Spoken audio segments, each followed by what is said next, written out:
Remue ménage. Remue ménage.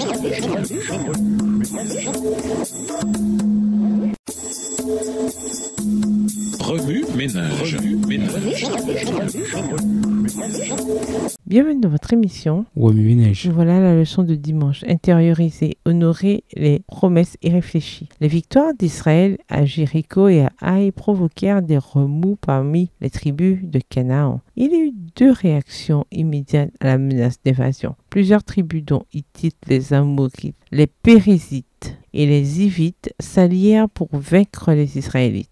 Les Gabaonites, quant à eux, eurent recours à la tromperie. Une délégation de Gabaon partit à la rencontre de Josué, espérant l'amener par la ruse à signer un traité de paix avec eux. Pour se rendre plus crédible, ils rassemblèrent une collection d'accessoires convaincants, du pain sec réduit en miettes, des vieux sacs, des vêtements en lambeaux et des sandales usées. Lorsqu'ils arrivèrent à Gilgal, ils racontèrent qu'ils venaient d'un pays lointain. Josué 9, verset 6. Mais Dieu avait expressément interdit à Israël de conclure des traités avec les nations cananéennes. Deutéronome 7, verset 2. Peut-être vivez-vous tout près de nous. Dans ce cas, il ne vous est pas possible de conclure une alliance avec vous. Josué 9, verset 7. À force de paroles d'insistance, les Gabaonites finirent par persuader Josué et les anciens d'Israël de céder à leur demande, omettant de demander conseil au Seigneur. Josué conclut avec eux une alliance de paix qui leur garantissait la vie. Verset 15. 3 jours plus tard, la supercherie éclata au grand jour. La délégation gabaonite était venue de 4 villes du centre de Canaan. La décision irréfléchie des chefs irrita les Israélites. Ils voulurent rompre leur accord avec les Gabaonites, mais les chefs refusèrent. Bien que les Gabaonites eussent obtenu frauduleusement le traité de paix, les chefs ne voulurent pas manquer à leur parole. Sur l'ordre de Dieu, Josué fit des Gabaonites leurs serviteurs, des coupeurs de bois et des puiseurs d'eau pour le service du sanctuaire. Mais il épargna leur vie et leur permit de rester en Canaan. Cet incident en dit long sur la nécessité de faire des promesses et de les tenir. Le fait de perdre l'intérêt, de changer d'avis ou de trouver quelque chose de mieux ne nous libère pas de nos promesses. Dans ce cas, le problème pour Israël était d'avoir conclu un accord contractuel à la hâte sans demander l'avis de Dieu, sans prendre une minute pour réfléchir et prier sur ce qu'ils acceptaient et sur les ramifications potentielles de leur décision. Ce fut une leçon difficile à apprendre. Dans Psaume 15, verset 1, le psalmiste demande « Seigneur, qui peut être reçu dans ton temple et prendre place ainsi sur la montagne qui t'est consacrée ?» La réponse se trouve dans les versets suivants. Mais une clause ressort en relation avec l'histoire de Josué et des Gabaonites. S'il a fait un serment qui lui cause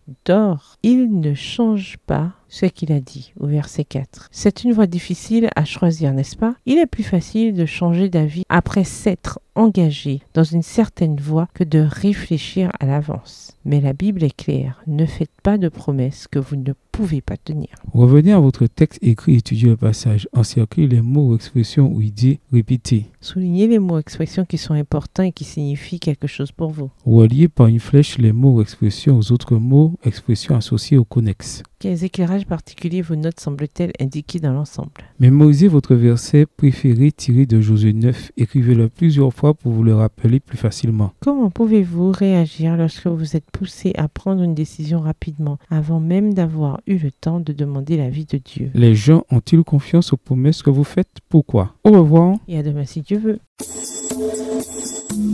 Remue ménage. Remue ménage.